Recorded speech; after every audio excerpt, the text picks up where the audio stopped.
हर हर महादेव। भगवान शिव की पवित्र कथा गंगा और गाय का संगम। हम गौ माता और गंगा माता की अद्भुत और निराली कहानी का श्रवण करेंगे। यह कथा भक्त जनों के लिए विशेष है। गंगा और गौ माता की यह कथा मनुष्य को लाभ प्रदान करती है। जैसे गंगा जीवनदायिनी और मोक्षदायिनी मानी जाती है, आज के इस पावन समय में जब हम गंगा और गाय माता की कथा का श्रवण करते हैं तो हमारे सभी दोष नष्ट हो जाते हैं। एक दिन देवऋषि नारद जी पृथ्वी लोक के सौंदर्य को देखने के लिए यहाँ उतरे। वे विभिन्न स्थलों का दर्शन करते हुए संसार को महसूस कर रहे थे। इसी भ्रमण के दौरान उनकी दृष्टि एक सुंदर दृश्य पर पड़ी। गंगा नदी के तट पर गाय माता हरी हरी घास खा रही थी, जबकि गंगा माता उसे शीतलता प्रदान कर रही थी।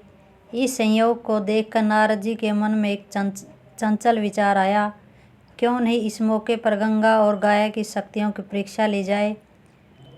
एक दिन नारद जी ने गाय और गंगा माता के बीच मतभेद पैदा कर दिया। उन्होंने उन दोनों से पूछा कि आप दोनों में से कौन अधिक मनुष्य के लिए ज़्यादा महत्वपूर्ण है।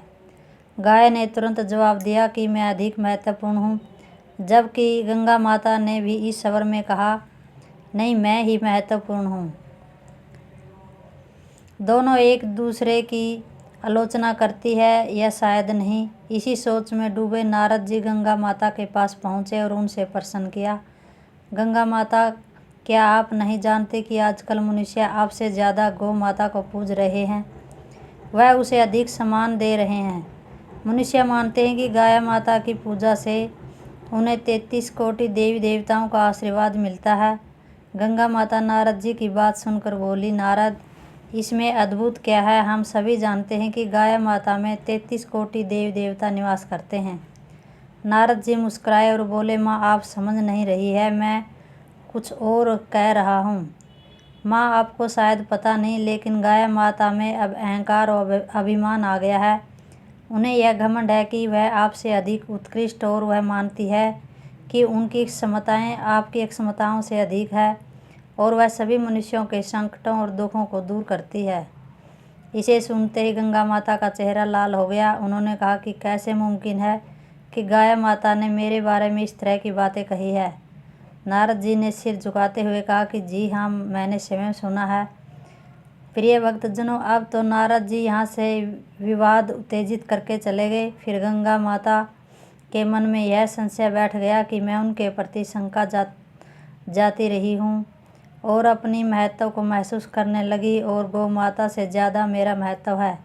इस बारे में गौ माता को किसी प्रकार की जानकारी नहीं थी। गौ माता शांत होकर अपना आहार लेने लगी। जब उन्हें प्यास लगी, वह गंगा जी के तट पर पहुंची। गंगा जी के स्वच्छ जल में प्रवेश करके उन्होंने पानी पीना शुरू किया। इस स्थिति को देख गंगा माता ने उन्हें देखा और कहा, अरे गौ माता, तुम्हें शर्म नहीं आती? तुम मेरे पवित्र जल में कैसे घुस सकती हो? क्या तुमने नहीं देखा कि तुम्हारे शरीर पर गोबर चिपका हुआ है और तुम उस गोबर के साथ मेरे शुद्ध जल को प्रदूषित कर रही हो? तुमने यह कैसे साहस किया? गंगा माता के उत्तर को सुनकर गौ माता ने प्रतिक्रिया दी, हे गंगा जी, आज आप मुझ पर इतना क्रोधित क्यों हो रही हो? मैंने ऐसा क्या अपराध किया है कि आप मुझ पर इस प्रकार नाराज़ हो रही हैं? अब तक तो आपने मेरे साथ ऐसा व्यवहार कभी नहीं किया था, फिर आज ऐसा क्या हो गया कि आप मुझे अपने जल को छूने भी नहीं दे रही और पानी पीने से भी रोक रही हैं? गाय के ऐसा कहने पर गंगा माता का क्रोध शांत नहीं हुआ। वह गौ माता पर और भी तीखी आलोचना करने लगी, जिससे गौ माता पूरी तरह से नाराज़ हो गई। गौ माता गंगा से बोली कि तुम्हारे मन में मैं अपने ऊपर इतना अभिमान क्यों है? सुनो, मेरे बारे में कितनी महत्वपूर्ण बातें हैं। मेरे गोबर का उपयोग चूल्हा और आंगन को लीपने में होता है, और मेरे मूत्र से कई बीमारियां दूर होती है, और मेरे दूध से दही और मक्खन को तो कान्हा जी भी पसंद करते हैं। इसीलिए मैं उत्कृष्ट और पवित्र हूँ। मैं अपनी महानता को समझती हूँ। जिस जगह पर मेरे गोबर को लगाया जाता है वहाँ सभी अशुभ ऊर्जा नष्ट हो जाती है और पुण्यशाली ऊर्जा वहाँ विराजमान हो जाती है। जहाँ मेरे गोबर का प्रयोग होता है वहाँ रोग नहीं होता है। अब सोचो, कौन अधिक महत्वपूर्ण है, मैं या तुम। गाय माता के इन शब्दों को सुनते हुए गंगा माता भी प्रतिक्रिया देने को तैयार थी। वह बोल पड़ी, ठीक है, यदि ऐसा है तो ध्यान दो। मैं भी अपनी जगह महत्वपूर्ण हूँ। मेरे पास भी अनगिनत विशेषताएं हैं जिनमें अब तुम्हें समझा कर ही रहूँगी। ध्यान से सुनो गाय माता। तो चलिए सुनते हैं गंगा माता ने आगे क्या कहा। हर 12 साल में कुंभ मेला मेरे तट पर आयोजित होता है। हर 12 साल बाद मेरे तट पर वह महान मेला लगता है। अनगिनत यात्री मेरे जल में पापों से मुक्ति पाने के लिए स्नान करते हैं। जब भक्त मेरे पवित्र जल में डुबकी लेते हैं उनकी किस्मत के द्वार परिवर्तन होते हैं। और हाँ, मैं शिव जी की जटाओं में विराजमान हूँ। यह एक विशेषता है, ना कोई समान घटना। महादेव शिव ने मुझे अपने शिष्य पर संजीवनी के रूप में स्वीकार किया है। जब गोपाल तुम्हारा दूध और दही प्रियता से ग्रहण करते हैं तो महादेव जी मुझे अपनी जटाओं में आश्रय दिया, इसलिए मैं भी महत्वपूर्ण हूँ। अब बताओ, क्या तुम्हारे पास अभी कुछ कहने को बाकी है? गंगा माता के उत्तर को सुनते हुए गाय माता ने जवाब दिया, सही है। जब तुम ऐसा कहती हो तो ध्यान दो। अब मैं जो कह रही हूँ वह सुनो। हे गंगा, मुझे मालूम है कि तुम्हारे तट पर कुंभ मेला होता है। तुम्हें इस पर गर्व नहीं होना चाहिए। मैंने भी देखा है कि तुम्हारे मेले में कैसे अफरा तफरी और हाहाकार मच जाता है। वहाँ की भीड़ और अफरा तफरी में कई जीवन खतरे में पड़ जाते हैं। कुछ लोग अपनों से बिछड़ जाते हैं, कुछ घायल हो जाते हैं और कुछ की जान भी चली जाती है। अब तुम मुझे बताओ कि ऐसी हालत में तुम्हारा मेला कैसे पवित्र माना जा सकता है? जो व्यक्ति अपनी समस्याओं और कष्टों से मुक्त होना चाहता है और भी कष्ट में पड़ जाता है। अब गौ माता बोलती है, सुनो, यह आंगन जिसे हरा भरा बनाया जाता था, खुशियों से भर जाता था, अब तक पूरा आंगन हरा भरा नहीं हो जाता है। गंगा, तूने मेरे महत्व को सुना। अब तू तय करके कौन अधिक महत्वपूर्ण है, तू या मैं? इस प्रकार गंगा और गाय के विवाद की लड़ाई बंद नहीं हो रही थी। धीरे धीरे वे दोनों लड़ाई में डूबते जा रहे थे और शब्दों के तीर एक दूसरे पर बरस रहे थे। शब्दों के तीरों से एक दूसरे को घायल करने का सिलसिला चल रहा था। गंगा और गौ माता एक दूसरे की तुलना में लगी हुई थी।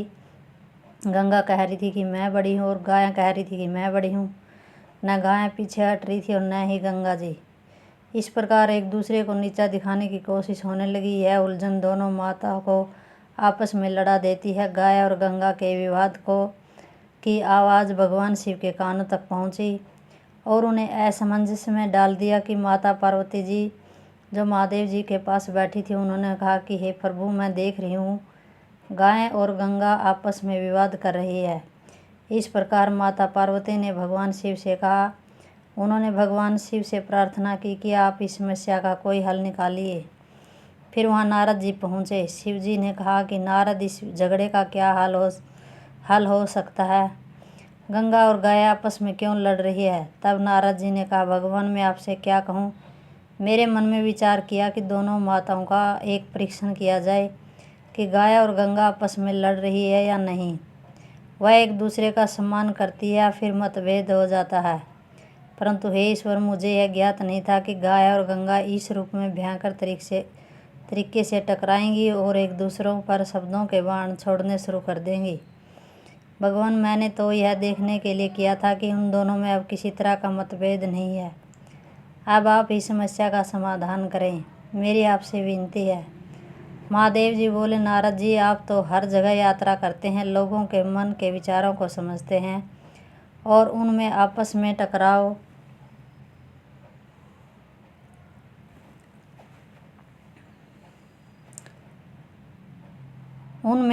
टकराव करवाते हैं, फिर उसका समाधान भी निकालते हैं। आपकी लीलाएं भी बड़ी अनोखी है। नारद जी ने कहा, हे प्रभु, आप ही समस्या का समाधान कीजिए। मैं गौ माता और गंगा के विवाद को निपटाने में सक्षम नहीं हूँ। यह कहकर नारद जी वहाँ से चले गए। फिर भगवान महादेव जी पार्वती माता के साथ पृथ्वी पर आए, जहाँ गंगा और गाय आपस में लड़ रही थी। इसमें नारद जी वहाँ पहुँच गए। उन्होंने अपने करताल बजाए और नारायण नारायण के शब्द सुनाए। नारायण नारायण की ध्वनि सुनने के बाद गंगा और गाय माता ने भगवान शिव की ओर देखा कि महादेव उनके सामने प्रकट हो रहे हैं। इस दृश्य को देखकर दोनों ने भगवान शिव को प्रणाम किया। महादेव जी ने उन्हें आशीर्वाद देते हुए कहा कि हे गंगा, हे गाय, तुम दोनों माताएं हो, इस प्रकार तुमको संघर्ष करते देख मेरा हृदय दुखी हो रहा है। तुम दोनों की महिमा सम्मान है, तुम्हारा संघर्ष किसी को शोभा नहीं देता। तुम दोनों में कोई भी छोटा या बड़ा नहीं है, तुम दोनों एक समान हो, तुम्हारा आशीर्वाद भी एक समान है और तुम्हारी समानता ही तुम्हारी शक्ति है। अगर एक तराजू में तोला जाए तो तुम दोनों का महत्व समान ही है। एक और गाय और दूसरी ओर गंगा। इस धरती पर मनुष्य के हित के लिए मेरा अवतरण हुआ है, इसीलिए तुम दोनों अपने बीच के विवाद को छोड़कर आगे बढ़ो और मनुष्यों के कल्याण के लिए साथ मिलकर काम करो। भगवान शिव ने गौ माता से कहा कि जिस पोखर और तालाब के पास से गाय गुजरती है वह स्थान गंगा, यमुना, सरस्वती और सिंधु जैसी नदियों के समान महत्वपूर्ण हो जाती है। जब गौ माता उसे पार करती है तो वह पवित्र पानी हो जाता है। गोधूली बेला में जब चरवाहे गायों को जंगल में लाकर घर ले जाते हैं, उसमें गाय के खुरों से उठने वाली धूल यदि किसी पर पड़ जाए तो उसके सारे पाप कट जाते हैं और दरिद्रता रूपी अलक्ष्मी भी नष्ट हो जाती है। इसलिए हे गौ माता, आपकी महिमा अपरंपार है। फिर भगवान शिव ने गंगा जी के बारे में कहा कि हे गंगा, आपका मोक्षदायिनी रूप से महत्वपूर्ण स्थान है। पौराणिक काल से यह मान्यता है कि गंगा में स्नान करने से सभी पापों का नाश हो जाता है और पुण्य की प्राप्ति होती है। विशेष दिनों में जैसे कि अमावस्या और पूर्णिमा के दिन आपके जल में जो स्नान करता है वह समस्त देवी देवताओं के आशीर्वाद प्राप्त करते हैं। हे गंगा जी, आप सभी सुखों को प्रदान करती है। आपके जल से व्यक्ति पवित्र हो जाता है और उसके सभी पाप, कष्ट, रोग और दुख मिट जाते हैं। इस वजह से आप दोनों एक समान है। मुझे उम्मीद है कि आप दोनों ने मेरी बातें समझ ली होंगी। इस कहानी के अंत में भगवान शिव जी उस स्थान से चले जाते हैं। अब गौ माता और गंगा माता एक दूसरे से क्षमा याचना करते हैं। खुशी से उन्होंने अपने अपने अलग अलग पथ पर लोक कल्याण के लिए प्रस्थान किया और उस स्थान से नारद जी भी नारायण नारायण करते हुए चले गए।